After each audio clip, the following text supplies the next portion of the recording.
ਸਤਿ ਸ਼੍ਰੀ ਅਕਾਲ ਦੋਸਤੋ। ਮੈਂ ਜਤਿੰਦਰ ਸਿੰਘ ਔਲਖ ਮਸਕਾ ਚਸਕਾ ਟਾਈਮ ਟੀਵੀ ਤੋਂ। ਦੋਸਤੋ, ਅੱਜ ਅਸੀਂ ਤੁਹਾਨੂੰ ਉਸ ਮਹਾਨ ਸ਼ਖਸੀਅਤ ਨਾਲ ਮਿਲਾ ਰਹੇ ਹਾਂ ਜੋ ਕਿ ਪਿਛਲੇ ਦਿਨ ਹੋਈ ਮੰਦਭਾਗੀ ਘਟਨਾ ਜਿਸ ਵਿੱਚ ਨਿਹੰਗ ਸਿੰਘਾਂ ਅਤੇ ਪੁਲਿਸ ਦਾ ਆਪਸ 'ਚ ਟਕਰਾਅ ਹੋਇਆ ਸੀ, ਜਿਸ ਵਿੱਚ ਨਿਹੰਗ ਸਿੰਘਾਂ ਦਾ ਜੋ ਕੇਸ ਲੜ ਰਹੇ ਹਨ ਪੰਜਾਬ ਅਤੇ ਹਰਿਆਣਾ ਹਾਈ ਕੋਰਟ ਦੇ ਵਕੀਲ ਸਿਮਰਜੀਤ ਸਿੰਘ ਜੀ, ਜਿਨ੍ਹਾਂ ਦੇ ਨਾਲ ਅਸੀਂ ਅੱਜ ਵਿਸ਼ੇਸ਼ ਮੁਲਾਕਾਤ ਕਰਕੇ ਇਸ ਕੇਸ ਨੂੰ ਹਰ ਐਂਗਲ ਨਾਲ ਤੁਹਾਡੇ ਸਾਹਮਣੇ ਰੂਬਰੂ ਕਰਨ ਦੀ ਕੋਸ਼ਿਸ਼ ਕੀਤੀ ਹੈ। ਇਸ ਇੰਟਰਵਿਊ ਨੂੰ ਤੁਸੀਂ ਸੁਣ ਕੇ ਹਰ ਐਂਗਲ ਦੀ ਤੁਹਾਨੂੰ ਜਾਣਕਾਰੀ ਮਿਲ ਜਾਵੇਗੀ। ਇਸ ਨਜ਼ਰੀਏ ਨਾਲ ਦੇਖਦੇ ਹਨ। ਸਤਿ ਸ਼੍ਰੀ ਅਕਾਲ ਸਰ। ਸਤਿ ਸ਼੍ਰੀ ਅਕਾਲ ਜੀ। ਇਹ ਜਿਹੜਾ ਕੁਝ ਦਿਨ ਪਹਿਲੇ ਪਟਿਆਲੇ ਵਿੱਚ ਨਿਹੰਗ ਸਿੰਘਾਂ ਤੇ ਪੁਲਿਸ ਵਾਲਿਆਂ 'ਚ ਕਲੈਸ਼ ਹੋਇਆ, ਇਹ ਸਾਰਾ ਇੰਸੀਡੈਂਟ ਇਵੇਂ ਹੈਗਾ ਕਿ ਇਹ ਜਿਹੜਾ ਬਾਬਾ ਬਲਵਿੰਦਰ ਸਿੰਘ ਹੈਗੇ ਨੇ, ਉੱਥੇ ਪਟਿਆਲੇ ਦੇ ਵਿੱਚ ਗੁਰਦੁਆਰਾ ਖਿਚੜੀ ਸਾਹਿਬ ਹੈਗਾ, ਜਿਹਦਾ ਸਾਰਾ ਕੁਝ ਪ੍ਰਬੰਧਕ ਹੈਗੇ ਨੇ, ਉਹਨੂੰ ਚਲਾਉਂਦੇ ਨੇ। ਵਿਸਾਖੀ ਹੋਣ ਕਰਕੇ ਗੁਰਦੁਆਰਾ ਸਾਹਿਬ ਦੇ ਵਿੱਚ ਜਿਹੜਾ ਵਿਸਾਖੀ ਲਈ ਅਖੰਡ ਪਾਠ ਸਾਹਿਬ ਰੱਖਿਆ ਗਿਆ ਸੀ, ਅਖੰਡ ਪਾਠ ਸਾਹਿਬ ਦੇ ਲੰਗਰ ਲਈ ਜਿਹੜਾ ਸੀ, ਇਹ ਜਿਹੜੇ 4 ਸਿੰਘ ਨੇ, ਇਹ ਸਵੇਰੇ 5:30-6 ਵਜੇ ਉੱਥੇ ਪਟਿਆਲਾ ਸਬਜ਼ੀ ਮੰਡੀ ਦੇ ਵਿੱਚ ਜਿਹੜਾ ਸੀ ਸਬਜ਼ੀ ਖਰੀਦਣ ਲਈ ਗਏ ਨੇ। ਜਦੋਂ ਸਬਜ਼ੀ ਖਰੀਦਣ ਗਏ ਨੇ, ਉੱਥੇ ਦੁਕਾਨਦਾਰ ਦੇ ਨਾਲ ਇਹਨਾਂ ਦਾ ਕੁਝ ਥੋੜਾ ਬਹੁਤਾ ਟਕਰਾਅ ਹੋ ਗਿਆ ਕਿ ਇਹਨਾਂ ਕੋਲ ਪਾਸ 1 ਜਾਂ 2 ਸੀ ਤੇ ਬੰਦੇ 4 ਸੀ। ਜਦੋਂ ਟਕਰਾਅ ਹੋ ਗਿਆ, ਉੱਥੇ ਪੁਲਿਸ ਨੂੰ ਦੁਕਾਨਦਾਰ ਨੇ ਕਾਲ ਕਰ ਲਿਆ। ਕਾਲ ਕਰਨ ਤੋਂ ਬਾਅਦ ਜਿਹੜਾ ਸੀ ਇਹ ਸਿਚੁਏਸ਼ਨ ਪੁਲਿਸ ਨੇ ਉਹਨੂੰ ਚੰਗੇ ਢੰਗ ਨਾਲ ਹੈਂਡਲ ਕਰਨ ਦੀ ਬਜਾਏ ਮਿਸਬਿਹੇਵ ਕਰਨਾ ਸ਼ੁਰੂ ਕਰ ਦਿੱਤਾ, ਜਿਹਦੇ ਕਰਕੇ ਜਿਹੜੀ ਸਾਰੀ ਪੋਜੀਸ਼ਨ ਜਿਹੜੀ ਹੈ ਮਤਲਬ ਵਸਟ ਹੋ ਗਈ। ਪੁਲਿਸ ਨੇ ਬਜਾਏ ਕਿ ਉਹਨਾਂ ਨਾਲ ਗੱਲ ਕਰਕੇ ਉਹਨਾਂ ਦੇ ਖਿਲਾਫ ਕਾਨੂੰਨੀ ਐਕਸ਼ਨ ਕਰਨ ਦੀ ਬਜਾਏ ਜਿਹੜੇ ਬੈਰੀਕੇਡ ਲਾ ਕੇ ਤੇ ਡਾਂਗਾਂ ਦੀ ਜਿਹੜੀ ਸੀ ਪੋਜੀਸ਼ਨ ਲੈ ਲਈ, ਜਿਸ ਤੋਂ ਬਾਅਦ ਜਿਹੜੇ ਨਿਹੰਗ ਸਿੰਘ ਨੇ ਉਹਨਾਂ ਨੂੰ ਲੱਗਦਾ ਸੀ ਕਿ ਜੇ ਅਸੀਂ ਹੁਣ ਗੱਡੀ ਬੈਰੀਕੇਡ 'ਤੇ ਰੋਕਦੇ ਹਾਂ, ਇਹ ਸਾਨੂੰ ਡਾਂਗਾਂ ਨਾਲ ਕੁੱਟਣਗੇ। ਸੋ ਉਹਨਾਂ ਨੇ ਬੈਰੀਕੇਡ ਤੋੜ ਕੇ ਜਿਹੜੀ ਹੈ ਉੱਥੋਂ ਜਾਣ ਦੀ ਕੋਸ਼ਿਸ਼ ਕੀਤੀ, ਜਿਹਦੇ ਵਿੱਚ ਜਦੋਂ ਗੱਡੀ ਰੋਕਦੇ ਨੇ, ਪੁਲਿਸ ਜਦੋਂ ਡਾਂਗਾ ਮਾਰਦੀ ਹੈ, ਇਹ ਜਿਹੜੇ ਨਿਹੰਗ ਨੇ ਇਹ ਆਪਦੇ ਗੱਡੀ 'ਚੋਂ ਨਿਕਲ ਕੇ ਆਪਦੇ ਗੱਤਕੇ ਦੇ ਜਿਹੜੇ ਐਕਸ਼ਨ ਹੁੰਦੇ ਨੇ ਉਹਨਾਂ ਦੇ ਨਾਲ ਇਹਨਾਂ ਨੇ ਪੁਲਿਸ ਨੂੰ ਕਿਉਂ ਕਾਊਂਟਰ ਕੀਤਾ, ਜਿਹਦੇ ਵਿੱਚ ਇੱਕ ਪੁਲਿਸ ਵਾਲੇ ਦਾ ਜਿਹੜਾ ਹੱਥ ਲੈ ਜਾਂਦਾ। ਹੁਣ ਜਿਹੜਾ ਇੰਸੀਡੈਂਟ ਹੈਗਾ, ਪਿਛਲੇ ਕੁਝ ਦਿਨਾਂ ਤੋਂ ਜਿਹੜਾ ਮੀਡੀਆ ਹੈ ਉਹ ਵਨ ਸਾਈਡਡ ਕਵਰੇਜ ਤੇ ਕਰ ਰਿਹਾ ਹੈ। ਉਹਦੇ ਵਿੱਚ ਇਹ ਤਾਂ ਦਿਖਾਇਆ ਜਾ ਰਿਹਾ ਕਿ ਨਿਹੰਗ ਜਿਹੜੇ ਨੇ ਉਹ ਇੱਕ ਪੁਲਿਸ ਵਾਲੇ ਦਾ ਹੱਥ ਵੱਢ ਦਿੰਦੇ। ਉਸ ਕੇਸ ਨਾਲ ਜੁੜੇ ਹੋਏ ਦੂਸਰੇ ਫੈਕਟਸ ਵੀ ਨੇ ਜਿਹੜੇ ਅਜੇ ਤੱਕ ਮੀਡੀਆ ਦੇ ਵਿੱਚ ਕਿਸੇ ਨੇ ਸਪਸ਼ਟ ਨਹੀਂ ਕੀਤੇ। ਪਹਿਲੀ ਗੱਲ ਹੈ, ਜਿਹੜੇ ਪੰਜਾਬ ਪੁਲਿਸ ਦੇ ਰੂਲਸ ਹੈਗੇ ਨੇ ਉਹਦੇ ਵਿੱਚ 2 ਚੀਜ਼ਾਂ ਦਾ ਫਰਕ ਹੈਗਾ। ਜਦੋਂ ਤੁਸੀਂ ਸਿਵਿਲੀਅਨਸ ਨੂੰ ਡੀਲ ਕਰ ਰਹੇ ਹੁੰਦੇ ਹੋ, ਉਦੋਂ ਤੁਹਾਨੂੰ ਜਿਹੜਾ ਤੁਹਾਡਾ ਬਿਹੇਵੀਅਰ ਹੈ ਉਹ ਬਿਲਕੁਲ ਹਿਊਮਨ ਹੋਣਾ ਚਾਹੀਦਾ। ਇਹ ਐਕਸਟਰਾ ਆਰਡੀਨਰੀ ਸਿਚੁਏਸ਼ਨ ਹੈਗੀ ਹੈ। ਜੇ ਕੋਈ ਮਰਨੇ ਕਿਸੇ ਨੇ ਬ੍ਰੀਚ ਕੀਤਾ ਗਾਈਡਲਾਈਨਸ ਦੀ, ਉਹਨੂੰ ਸਮਝਾਇਆ ਜਾ ਸਕਦਾ ਹੈ। ਜੋ ਨਹੀਂ ਸਮਝ ਰਿਹਾ ਤਾਂ ਉਹਦੇ ਖਿਲਾਫ ਤੁਸੀਂ 188 ਦਾ ਪਰਚਾ ਦਰਜ ਕਰ ਸਕਦੇ ਹੋ। ਇਹ ਜਿਹੜੀਆਂ ਗਾਲਾਂ ਕੱਢਣੀਆਂ ਨੇ, ਬੰਦੇ ਨਾਲ ਮਿਸਬਿਹੇਵ ਕਰਨਾ ਹੈ, ਉਹਨੂੰ ਡਾਂਗਾ ਮਾਰਨੀ ਹੈ, ਕੁੱਟ ਕੇ ਉਹਦੀ ਵੀਡੀਓ ਬਣਾਉਣੀ ਹੈ, ਉਹਨੂੰ ਮੁਰਗਾ ਬਣਾਉਣਾ, ਇਹ ਕਿਸੇ ਕਾਨੂੰਨ ਦੇ ਵਿੱਚ ਕਿਸੇ ਪੁਲਿਸ ਵਾਲੇ ਨੂੰ ਕੋਈ ਅਧਿਕਾਰ ਨਹੀਂ ਦਿੰਦਾ। ਫਿਰ ਇਸ ਇੰਸੀਡੈਂਟ ਦਾ ਇੱਕ ਦੂਸਰਾ ਪੱਖ ਹੈ। ਚੀਫ ਮਿਨਿਸਟਰ ਅਮਰਿੰਦਰ ਸਿੰਘ ਕਹਿ ਰਿਹਾ ਹੈ, ਡੀਜੀਪੀ ਕਹਿ ਰਿਹਾ ਜੀ, ਮੈਂ ਅਸੀਂ ਬੰਦਿਆਂ ਨੂੰ ਪ੍ਰਮੋਸ਼ਨਸ ਦੇ ਰਹੇ ਹਾਂ, ਬੰਦਿਆਂ ਨੇ ਬੜੀ ਬਹਾਦਰੀ ਵਾਲਾ ਕੰਮ ਕੀਤਾ ਹੈਗਾ। ਹੁਣ ਜਿਹੜਾ ਉਸ ਵੇਲੇ ਬੜਾ ਸ਼ੇਮਫੁਲ ਗੱਲ ਹੈਗੀ ਹੈ ਕਿ ਪੁਲਿਸ ਵਾਲਿਆਂ ਦੀ ਗਿਣਤੀ ਜਿਹੜੇ ਸੀ ਨਿਹੰਗਾਂ ਨਾਲ ਕਈ ਗੁਣਾ ਵੱਧ ਸੀ। ਜਦੋਂ ਨਿਹੰਗ ਸਿੰਘਾਂ ਨੇ ਅਟੈਕ ਕੀਤਾ ਤੇ ਪੁਲਿਸ ਵਾਲਿਆਂ ਦਾ ਫਰਜ਼ ਬਣਦਾ ਸੀ ਕਿ ਜਿਹੜੇ ਹਮਲਾਵਰ ਸੀ ਉਹਨਾਂ ਦਾ ਮੁਕਾਬਲਾ ਕਰਦੇ, ਉਹਨਾਂ ਨੂੰ ਰਾਉਂਡ ਅਪ ਕਰਦੇ। ਦੂਸਰਾ ਉਹਨਾਂ ਦਾ ਫਰਜ਼ ਸੀ ਕਿ ਜਿਹੜਾ ਉਹਨਾਂ ਦਾ ਇੰਜਰਡ ਸਾਥੀ ਹੈ, ਜਿਹੜੇ ਪੁਲਿਸ ਵਾਲੇ ਦਾ ਹੱਥ ਵੱਢਿਆ ਗਿਆ ਹੈ, ਉਹਨੂੰ ਫਸਟ ਏਡ ਦੇਣ ਲਈ ਹਸਪੀਟਲ ਲੈ ਕੇ ਜਾਂਦੇ। ਉੱਥੇ ਜਿਹੜੇ ਪੁਲਿਸ ਵਾਲੇ ਨੇ ਉਹ ਮੌਕੇ 'ਤੇ ਜਿਹੜੀ ਘਟਨਾ ਵਾਲੀ ਸਥਾਨ ਤੋਂ ਆਪਦੇ ਜ਼ਖਮੀ ਸਾਥੀ ਨੂੰ ਛੱਡ ਕੇ ਹਮਲਾਵਰਾਂ ਨੂੰ ਰਾਉਂਡ ਅਪ ਕਰਨ ਦੀ ਬਜਾਏ ਜਿਹੜੇ ਹੈ ਡਰਪੋਕਤਾ ਦਾ ਪ੍ਰਮਾਣ ਦਿੰਦੇ ਹੋਏ ਜਗ੍ਹਾ ਤੋਂ ਭੱਜ ਜਾਂਦੇ। ਜਿਹੜਾ ਇੰਜਰਡ ਹੈ ਉਹਨੂੰ ਉੱਥੋਂ ਦੇ ਜਿਹੜੇ ਸਿਵਲੀਅਨ ਬੰਦੇ ਸੀ ਲਾਗੇ ਖੜੇ ਦੇਖ ਰਹੇ ਸੀ, ਉਹ 2 ਬੰਦੇ ਜਿਹੜੇ ਨੇ ਉਹਨੂੰ 2 ਵੀਲਰ 'ਤੇ ਲੈ ਕੇ ਹਸਪੀਟਲਾਈਜ਼ ਕਰਾਉਂਦੇ। ਹੁਣ ਜਿਹੜਾ ਹਿੰਦੁਸਤਾਨ ਗੌਰਮੈਂਟ ਦਾ ਇੱਕ ਐਕਟ ਹੈਗਾ, ਕਾਵਰਡਾਈਜ਼ ਐਕਟ 1897, ਜਿਹਦੇ ਵਿੱਚ ਬੜਾ ਸਪਸ਼ਟ ਮੈਂਸ਼ਨ ਕੀਤਾ ਹੋਇਆ ਹੈ ਕਿ ਕੋਈ ਵੀ ਜਿਹੜਾ ਆਰਮੀ ਵਾਲੇ ਜਿਹੜੇ ਪੁਲਿਸ ਅਫਸਰਸ ਹੈਗੇ ਨੇ, ਇਹਨਾਂ ਦਾ ਕੰਮ ਜਦੋਂ ਇਹ ਡਿਊਟੀ ਜਿਹੜੀ ਇਹਨਾਂ ਦੀ ਹੁੰਦੀ ਹੈ ਉਹਨੂੰ ਨਹੀਂ ਕਰਦੇ, ਉੱਥੇ ਕਾਇਰਤਾ ਦਿਖਾਉਂਦੇ ਨੇ, ਉਹਨਾਂ ਦੇ ਖਿਲਾਫ ਜਿਹੜਾ ਡਿਪਾਰਟਮੈਂਟਲ ਐਕਸ਼ਨ ਹੋਏ। ਔਰ ਇਸ ਐਕਟ ਦੇ ਤਹਿਤ ਜਿਹੜੀ ਹੈ ਆਰਮੀ ਵਾਲਿਆਂ ਨੇ ਮੌਤ ਤੱਕ ਦੀ ਸਜ਼ਾ ਰੱਖੀ ਹੋਈ। ਇਹ ਜਿਹੜਾ ਪੰਜਾਬ ਦਾ ਡੀਜੀਪੀ ਦਿਨਕਰ ਗੁਪਤਾ ਹੈ ਉਹ ਅਜੇ ਤੱਕ ਇਸ ਗੱਲ ਤੇ ਕੁਝ ਨਹੀਂ ਬੋਲਿਆ ਵੀ ਇਹ ਜਿਹੜੇ ਕਾਇਰ ਤੇਰੇ ਪੁਲਿਸ ਮੁਲਾਜ਼ਮ ਨੇ ਉਹਨਾਂ ਤੇ ਤੂੰ ਕਿਹੜਾ ਐਕਸ਼ਨ ਲਿਆ। ਫਿਰ ਦੂਸਰੀ ਗੱਲ ਇਸ ਕੇਸ ਦੇ ਵਿੱਚ ਹੈਗੀ ਹੈ ਕਿ ਪਹਿਲਾ ਇਨਸੀਡੈਂਟ ਹੋ ਗਿਆ, ਪੁਲਿਸ ਦੇ ਨਿਹੰਗਾਂ ਦੇ ਵਿੱਚ ਝਗੜਾ ਹੋ ਗਿਆ, ਉਹਦੀ ਐਫਆਈਆਰ ਦਰਜ ਕਰ ਲਈ। ਉਹਨਾਂ ਨਿਹੰਗਾਂ ਨੂੰ ਅਰੈਸਟ ਕਰਨ ਲਈ ਜਦੋਂ ਇਹ ਉੱਥੇ ਉਹਨਾਂ ਦੇ ਡੇਰੇ ਵਿੱਚ ਜਾਂਦੇ ਨੇ, ਜਿਵੇਂ ਫਿਲਮੀ ਤਰਜ਼ 'ਤੇ ਵੇਖਦੇ ਹੋ ਕਿ ਜਿਵੇਂ ਫਿਲਮਾਂ ਦੇ ਸੀਨ ਚੱਲਦੇ ਨੇ, ਉਹਦੀ ਘਰਵਾਲੀ ਬਾਬੇ ਦੀ, ਉਹਦੀ ਕੁੜੀ, ਜਿਨ੍ਹਾਂ ਦਾ ਇਸ ਇੰਸੀਡੈਂਟ ਨਾਲ ਸੰਬੰਧ ਹੀ ਕੋਈ ਨਹੀਂ ਹੈਗਾ, ਉਹਨਾਂ ਨੂੰ ਦੂਸਰੇ ਪਿੰਡ ਤੋਂ ਅਰੈਸਟ ਕਰਕੇ ਲੈ ਆਉਂਦੇ ਨੇ।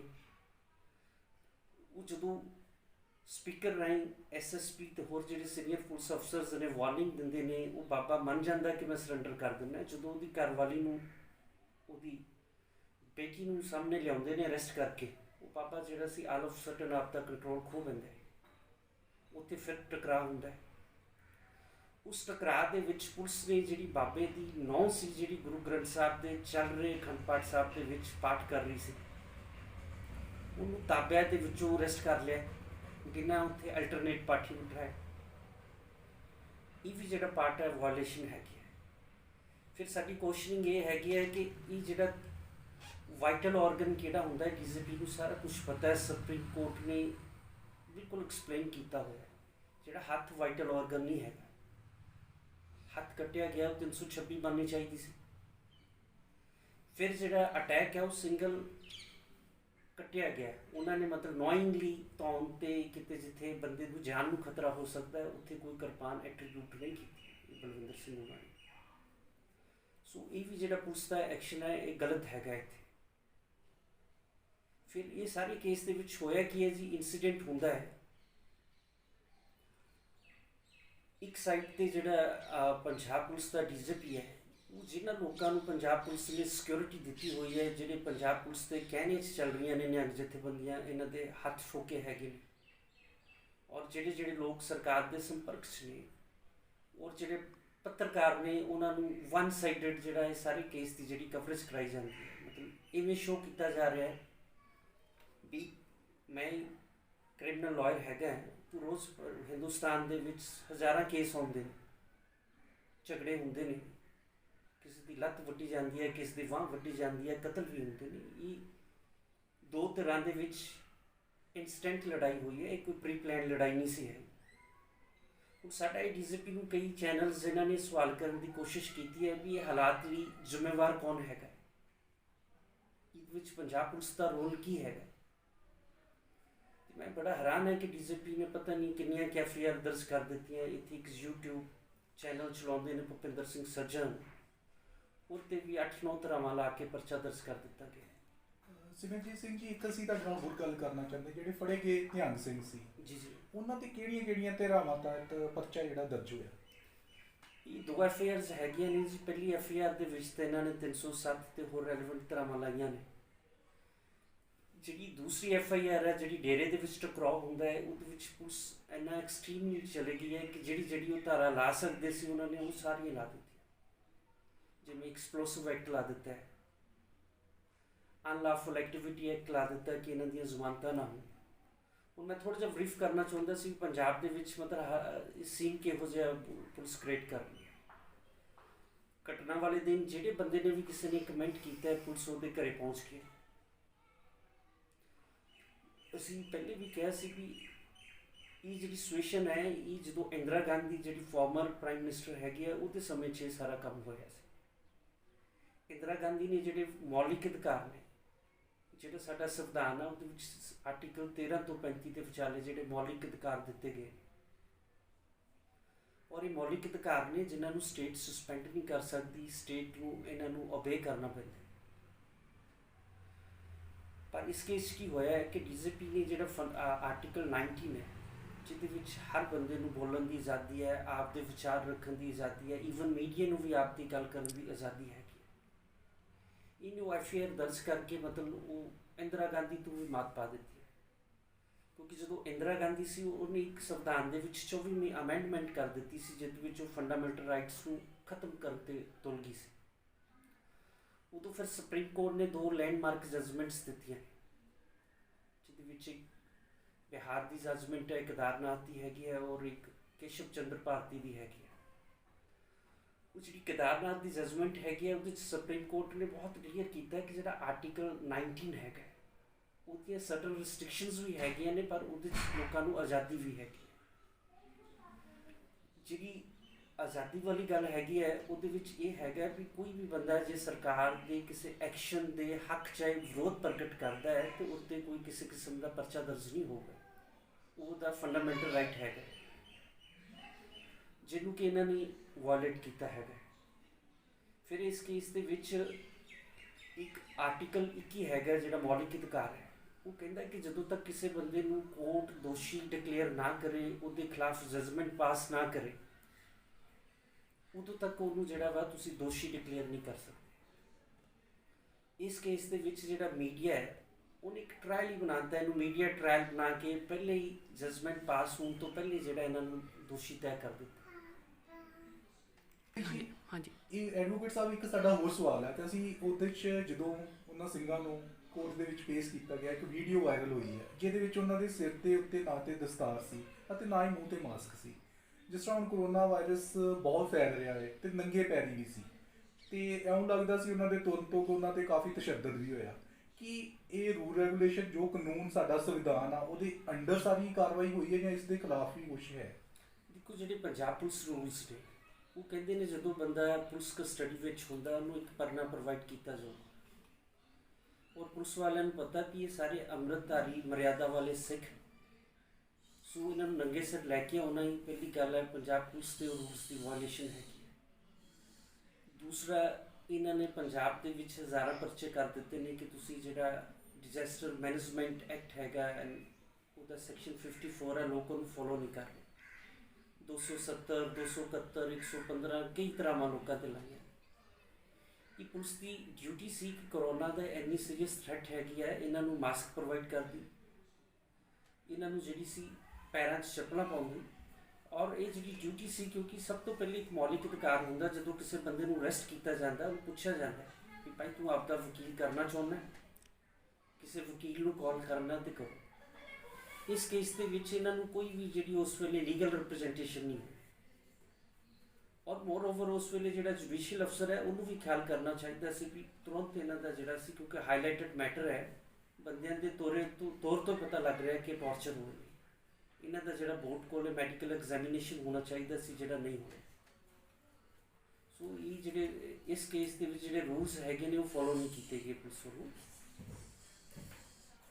ਸਿੰਘ ਜੀ, ਇੱਕ ਸਾਡਾ ਹੋਰ ਲਾਸਟ ਕੁਐਸਚਨ ਹੈ ਕਿ ਜਿਸ ਤਰ੍ਹਾਂ ਆਮ ਵੀਡੀਓ 'ਚ ਦੇਖਿਆ ਗਿਆ ਹੈ ਕਿ ਜਿਹੜੇ ਨਿਹੰਗ ਸਿੰਘ ਸੀ ਉਹ 4, ਬਟ ਪੁਲਿਸ ਨੇ ਘੱਟੋ ਘੱਟ ਵੀ ਜਿਹੜੇ ਉੱਥੇ ਡੇਰੇ ਤੋਂ 11 ਬੰਦੇ ਫੜੇ ਸੀ, ਮਤਲਬ ਉਹਨਾਂ ਦਾ ਕੀ ਕਾਰਨ ਸੀ, ਉਹ 11 ਕਿਉਂ ਗ੍ਰਿਫਤਾਰੀਆਂ ਹੋਈਆਂ? ਜਿਹੜਾ ਹਰੇਡਲੀ ਪੁਲਿਸ ਨੇ ਪੈਨਿਕ ਹੋ ਕੇ 11 ਤਾਂ FIR ਦਰਜ ਕੀਤੀ ਹੈ, ਉਸ ਤੋਂ ਬਿਨਾਂ 6 ਬੰਦੇ ਹੋਰ ਅਰੈਸਟ ਕੀਤੇ ਨੇ, 17-18 ਬੰਦੇ ਸਾਡੇ ਨੋਟਿਸ ਨੇ ਜਿਹੜੇ ਇਹਨਾਂ ਨੇ ਅਰੈਸਟ ਕੀਤੇ ਨੇ। ਪੁਲਿਸ ਦੀ ਇਨਵੈਸਟੀਗੇਸ਼ਨ ਦਾ ਪਾਰਟ ਹੈਗਾ, ਚਲੋ ਤੁਸੀਂ ਬੰਦੇ ਅਰੈਸਟ ਕਰ ਰਹੇ ਹੋ, ਪਰ ਉਹਨਾਂ ਦਾ ਇਹ ਫਰਜ਼ ਬਣਦਾ ਕਿ ਉਹਨਾਂ ਨੂੰ ਟੌਰਚਰ ਨਾ ਕਰੋ। ਜੇ ਉਹਨਾਂ ਦੇ ਖਿਲਾਫ ਕੋਈ ਤੁਹਾਡੇ ਕੋਲ ਐਵੀਡੈਂਸ ਹੈਗੀ ਹੈ ਤਾਂ ਉਹਨਾਂ ਨੂੰ ਪਰਚੇ 'ਚ ਰੱਖ ਲਓ, ਜੇ ਤੁਹਾਡੇ ਕੋਲ ਉਹਨਾਂ ਦੇ ਖਿਲਾਫ ਐਵੀਡੈਂਸ ਨਹੀਂ ਹੈਗੀ ਉਹਨਾਂ ਨੂੰ ਛੱਡ ਦਿਓ। ਤਾਂ ਹੀ ਹੁਣ ਜਿਹੜੀ ਇੱਥੋਂ ਦੇ SSP ਸਾਹਿਬ ਨੇ, IG ਸਾਹਿਬ ਨੇ, ਉਹਨਾਂ ਨੇ ਇੱਕ 4 ਬੰਦੇ ਔਰ ਇੱਕ ਔਰਤ ਨੂੰ ਜਿਹੜਾ ਵਾ ਡਿਸਚਾਰਜ ਕਰ ਦਿੱਤਾ। ਇੱਕ ਹੋਰ ਦੇਖਣ 'ਚ ਆਇਆ ਵੀਡੀਓ ਦੇ ਵਿੱਚ ਕਿ ਜਿਹੜਾ ਉੱਥੇ ਕਿਹਾ ਗਿਆ ਕਿ ਇੱਥੋਂ ਨਸ਼ੀਲੇ ਪਦਾਰਥ ਜਿਹੜੇ ਉਹ ਪ੍ਰਾਪਤ ਹੋਏ ਨੇ, ਇਸ ਬਾਰੇ ਤੁਸੀਂ ਕੀ ਕਹੋਗੇ? ਦੇਖੋ, ਬੀਇੰਗ ਲਾਇਰ ਮੈਂ ਵੇਖਦਾ ਕਿ ਜਦੋਂ ਕੋਈ ਮਾਈਨੋਰਿਟੀ ਇਸ਼ੂ ਆ ਜਾਂਦਾ, ਪਹਿਲੀ ਤਾਂ ਗੱਲ ਹੈ ਵੀ ਇਹਦੇ ਵਿੱਚ ਕੋਈ ਏਡਾ ਵੱਡਾ ਇਹਨੂੰ ਫਿਰਕੂ ਰੰਗਤ ਦੇਣ ਵਾਲਾ ਮੁੱਦਾ ਨਹੀਂ ਹੈਗਾ। ਜਿਹੜਾ ਇੰਜਰਡ ਹੈਗਾ ASI ਉਹ ਵੀ ਸਿੱਖ ਹੈ, ਇਹ ਨਿਹੰਗ ਵੀ ਸਿੱਖ ਨੇ, ਔਰ ਇੱਕ ਪ੍ਰੀ ਪਲਾਨ ਨਹੀਂ ਹੈਗਾ, ਇੰਸਟੈਂਟਸ ਜਿਹੜੀ ਸੀ ਪ੍ਰੋਵੋਕੇਸ਼ਨ ਹੋਈ ਹੈ ਤੇ ਉਹ ਝਗੜਾ ਹੋ ਗਿਆ। ਮੈਂ ਇਹ 2001 ਦੀ ਗੱਲ ਦੱਸਦਾ ਜੀ, ਹੁਰੀਅਤ ਲੀਡਰਸ ਇਹਨਾਂ ਨੇ ਫੜੇ ਨੇ ਸ਼੍ਰੀਨਗਰ ਤੋਂ, ਉਹਨਾਂ ਨੂੰ ਰਾਂਚੀ ਲੈ ਕੇ ਗਏ ਨੇ ਜਹਾਜ਼ ਰਾਹੀਂ। ਮੀਡੀਆ 4 ਗੱਲਾਂ ਲਗਾਤਾਰ ਹਾਈਲਾਈਟ ਕਰ ਰਿਹਾ ਕਿ ਹੁਰੀਅਤ ਲੀਡਰਸ ਦੇ ਘਰੋਂ ਪੈਸੇ 5 ਲੱਖ ਫੜਿਆ ਗਿਆ, ਇਹਨਾਂ ਕੋਲ ਪਾਕਿਸਤਾਨ ਦੇ ਵੀਜ਼ਾ ਫਾਰਮ ਫੜੇ ਗਏ ਨੇ ਜੀ। ਹਨਾ?